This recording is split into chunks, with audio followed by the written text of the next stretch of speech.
Hi everybody, welcome to part 5 in our series, Virtual Vacation. Pardon the bump, we're pulling into Newport, Rhode Island, home of the America's Cup. The America's Cup was first won when the United States beat Britain around the Isle of Wight, 1851, and it was held here. It was hosted here in Newport 12 times. From the 1930s to the 1980s, where it was lost, and now New Zealand holds the cup, and it will be battled again in 2021. Will be the next battle of the America's Cup. I'm not sure, don't quote me, but I believe if we had the America's Cup for 131 years, 130 some odd years, and the rule was if you were a captain and you lost the America's Cup, you had to have your head cut off. Not sure if that was the truth or not, but maybe that's why they tried so hard. So we're going to be continuing down into Newport, heavy traffic today. So just bear with us and we'll show you a lot of sights that are going on here in Newport, Rhode Island. Newport was known for sailors, and if you could see on the corner is a tattoo parlor, one of the originals to Newport. And when the young men that were joining the Navy that used to come from the Midwest, never even saw an ocean, saw things like a tattoo, they would go crazy. So that was one of the busiest places in Newport. Now you're going to get to see some of the older infrastructure in Newport, dating back to the early 1800s. On our left, right, and in front of us, a lot of these taverns now have outside seating because of what's going on with the COVID pandemic. A lot of times I'm not going to talk too much because I want you just to look around and see what's happening here. And the roads are pretty bumpy, so once again you're going to have to bear with us.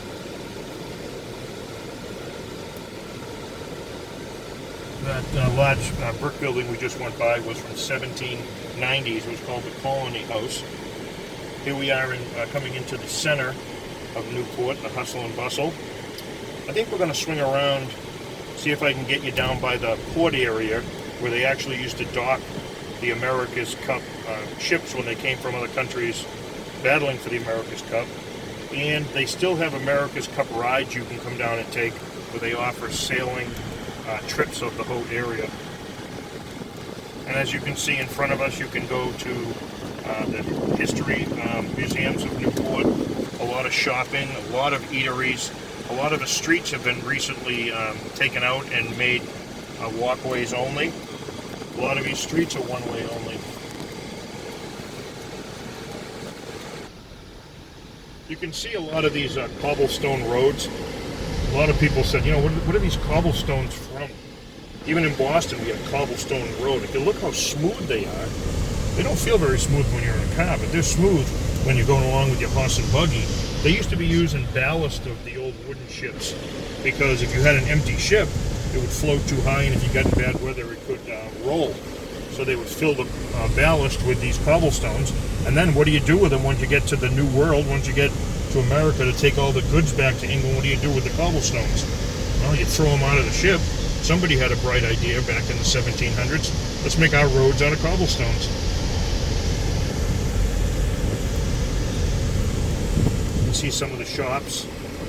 All these are pretty original to the area. They've been rehabbed, but the basic structure of all the buildings are the same.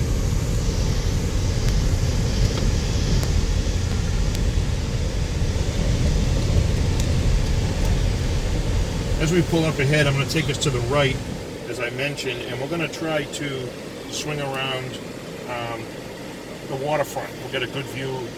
We should get some of the fishing fleet that are stationed here in Newport. And you'll get to see some of the taller ships that leave directly here from Newport, that go across transatlantic voyages.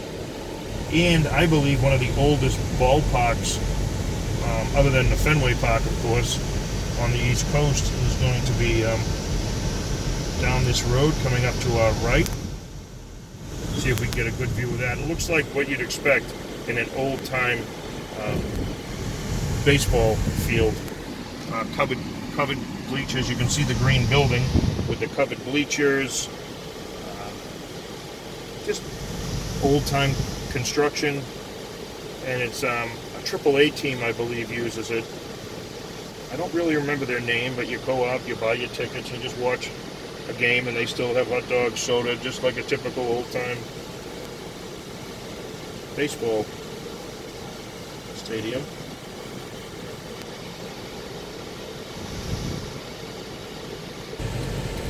Before we head off towards the mansions, I just wanted you to get a look at some of these shipyards and some of the monster sailboats that are actually in these shipyards. They do repair, they have dry dock.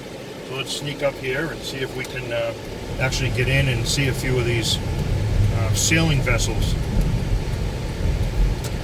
Really, really large sailboats. Sorry once again about the bumps.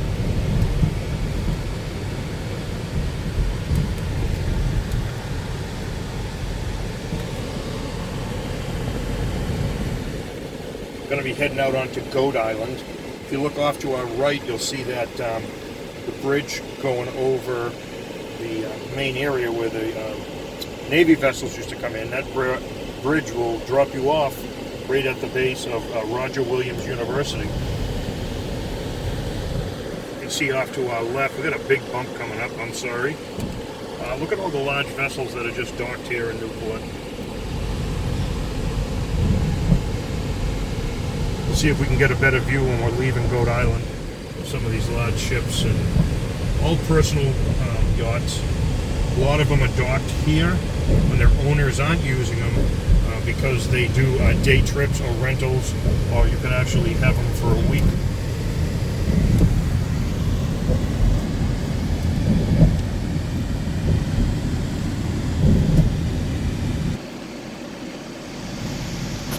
So we're down in the heart of the shipping area. Off to the distance, you'll see the Limitless. That's Les Wexner, the CEO of L Brand. About $4-point-something billion he's worth. So he just parks his little yacht right here in Newport. Let's see if we can see any other ships, catch any other names on our way out. I think on the back of Lex's boat, you'll see the whole side of it opening, and he has a beautiful, I believe it's a Chris Craft, I'm not sure. See if we can get a better view of it, coming out of the side.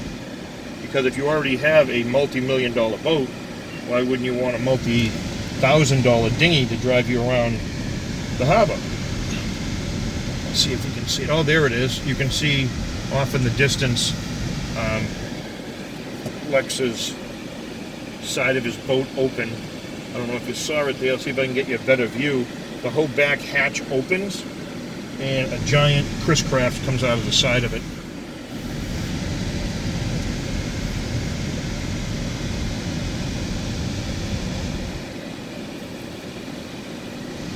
So the parking lot here is full of Range Rover, Mercedes, and so forth. Let's see if we can get a view of that. There you can see the opening. There's 4 or 5 stewards attending to that one boat. I think we're going to have to wait and get it on the way back over the bridge out of Goat Island. There's a good view right there of the wooden ship that they're lifting it and putting it back in the world's largest privately owned super yacht. It just picks its boat up, shoves it underneath there, make sure it's all nice and waxed for the next time Mr. Wexler needs to take a quick jaunt out around Newport Harbor. See old stars and stripes flying from the back.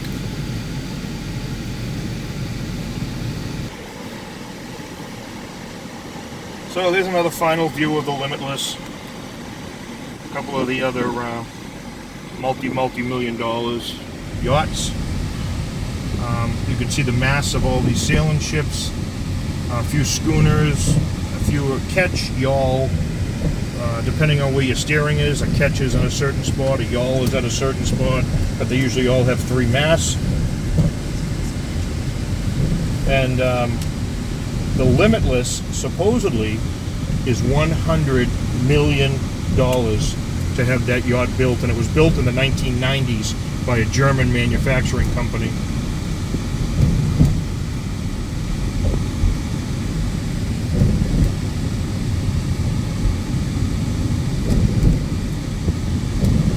going to pull back into Newport. We're going to be leaving the harbor area, pulling back into Newport, and heading for the mansions. What's that hanging? With your thumbs in front of the lens. We're going to go through Newport here. We're down in the middle, where they have the Maritime Museum. A lot of the wharfs here, restaurants, you just walk down. Parking's always been a problem, and they're building more parking garages and so forth, so it's very accessible if anybody wants to come down and take a tour of Newport. You can do it by sea or land. A lot of these places rent little mini cars. I haven't seen one yet. A few years back, there used to be those little mini cars everywhere. No roof, no sides. You just jump in and tour Newport. We're going to be heading up towards Bellevue Ave, which is the place that most of the mansions are on. I'm only going to stop at a few, talk about a few, but there's so many up here. You could spend all day just on the mansion tour, getting to see all of the mansions. That's the name of it, Breakers. Oh, okay. So we're here on Victoria Avenue, and if you look off to the right, you'll see a fleeting glimpse of the Vanderbilt estate. We figured we'd start here with one of the biggies. Well, you know what? They're all big. There's no such thing as a small mansion.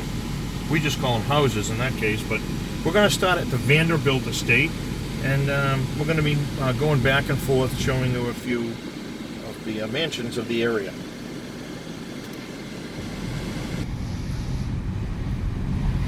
Okay, everybody, we're on Bellevue Ave.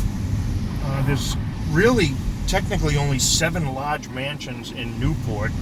We're going to try to show you the Rose that's across from the Marble, and these were in the movie The Great Gatsby.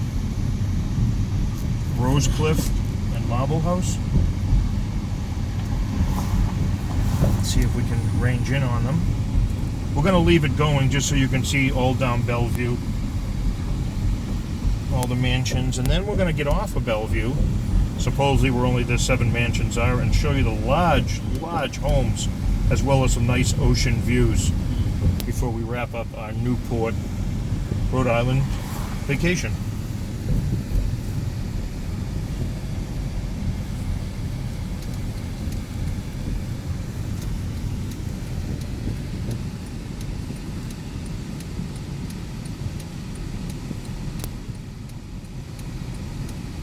This is the Marble House on our right, and that was one of the mansions featured in The Great Gatsby.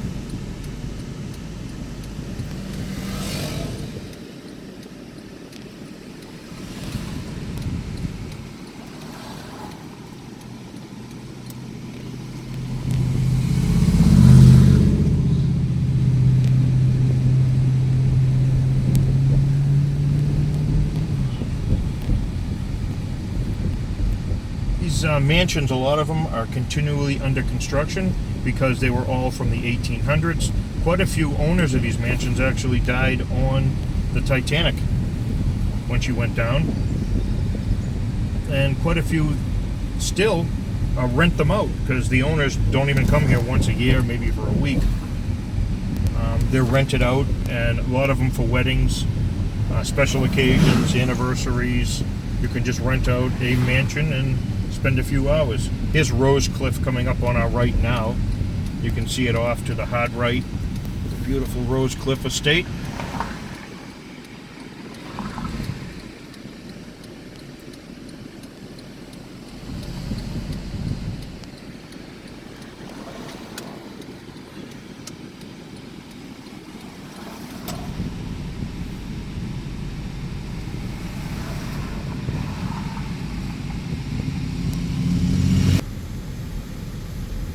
Alrighty, continuing on.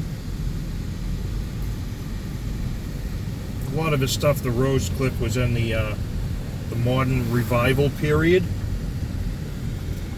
A lot of stonework was all the rage. Some of these actually had carriage houses that looked like mansions as well, just for the horses that they had. See if I can get another view coming up. There we go. There's another mansion coming up.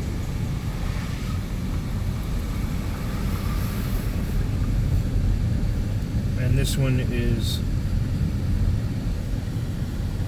part of the Breakers, to the right. Oh, there's one of the mini cars I was telling you about. These are the little cars you can rent and go around sightseeing.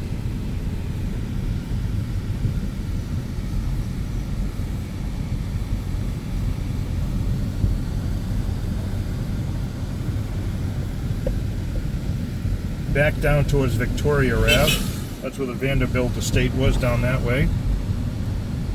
Let's see who the Vanderbilt's neighbor was, shall we?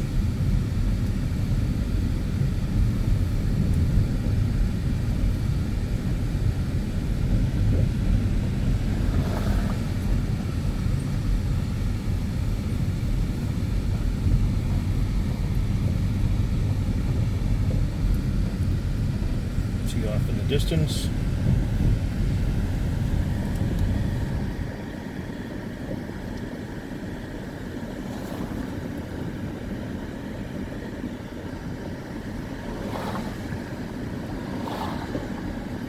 And I guess that's about it for the length of Bellevue Ave. So we're going to see if we can get back on and head out towards the ocean and see some of the views that these homes may have. Heading by the ocean, wanted to show you one last stop, was the Salve Regina University, which in itself looks like mansions, all the buildings you get to go to school with.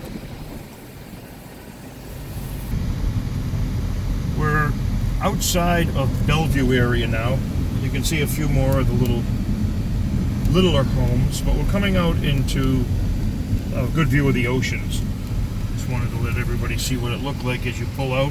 A lot of these, I'm going to call them hedgerows. I have no idea what they'd call them here, but it's just a complete blocking of the property. They don't want you looking in. We're going to be going down Ocean Ave, which is called Ocean Drive. Give us some good views down here. Ooh, up on the hill is a beautiful home. And here's some of those mini cars coming directly at us. They sort of look like a small Volkswagen. You can just rent those and go anywhere you want.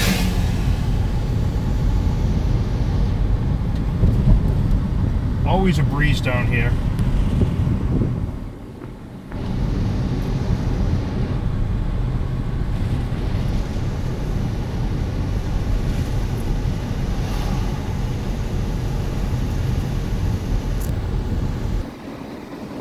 Look in front of us, you see another house up on the cliffs. For all you botanists out there, you'll recognize the invasive Phragmites beside us. Not a big fan, folks. Just taking over everything. A lot of cat nine-tails are being wiped out because of this Phragmite epidemic.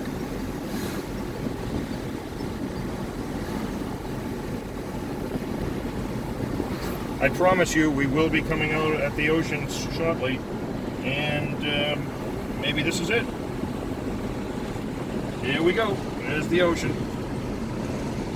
Beautiful views. You can see some Navy ships off in the distance. We'll get a better clearing up ahead.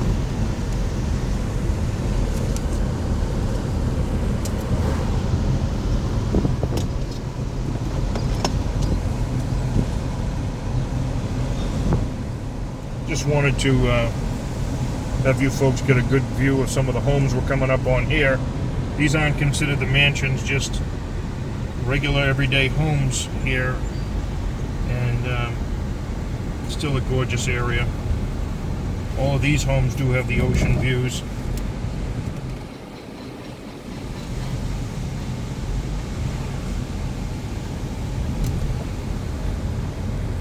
With the gated fronts and all the beautiful rock work still like you see in the mansions, just on a smaller scale.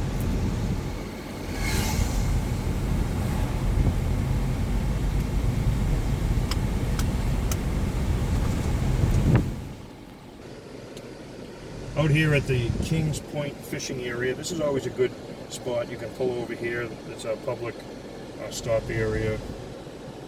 You can get a view of Well, nothing beyond this point.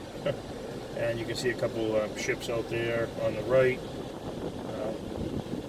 Some folks enjoying the rocks. As I pull out, we're going to take a look at some of the just regular everyday summer homes of some of the people that come down and enjoy Newport. And then we'll be heading down to Newport Walk, which is a nice area overlooking the ocean.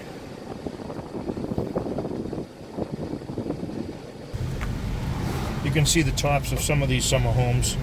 I'll see if we can get better pictures on the way by. Like I said, this growth has really gone up in the last few years. A lot of these homes are very visible from the road. Oh, there's a sign, Kings Beach Fishing Area, we just came from.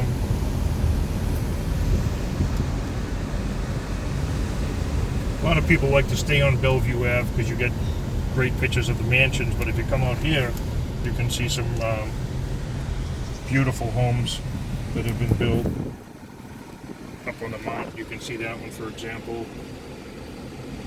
Beautiful summer home.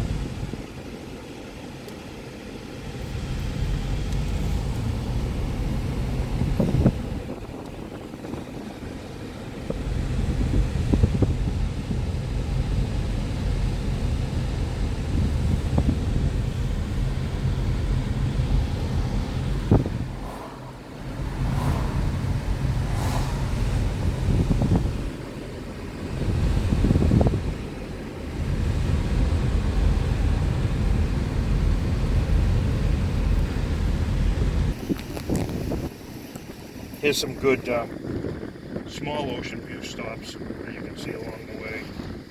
And some other homes off in the distance. These are all considered summer homes as well. Up on the perch. Look at that one. 1, 2, 3, 4, 5, 6, 7, 9 chimneys in a summer home. Beautiful area.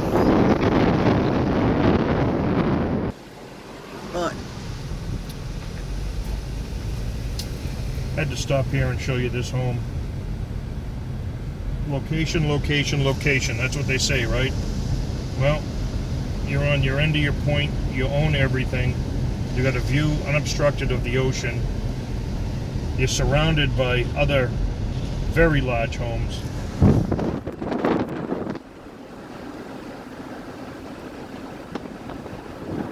Location, location, location.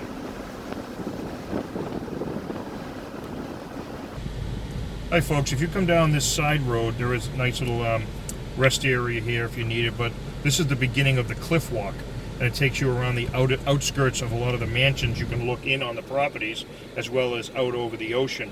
So we're going to try to swing around, and I'll try to show you where the cliff walk actually comes out. And that's usually where you can find a lot of the surfers. There's some pretty big breaks here in Newport heading down towards Middletown Beach. Let's go see if we can find that. Okay, everybody, we're coming to the outskirts of Newport. In front of us, you'll see a beautiful beach, all sand. To the right, somewhere here, I promised you the end of the cliff walk. Did I deliver on my promise? Yes, I did. There it is, the cliff walk. Beautiful view of the beach. I'll just shut up for a second.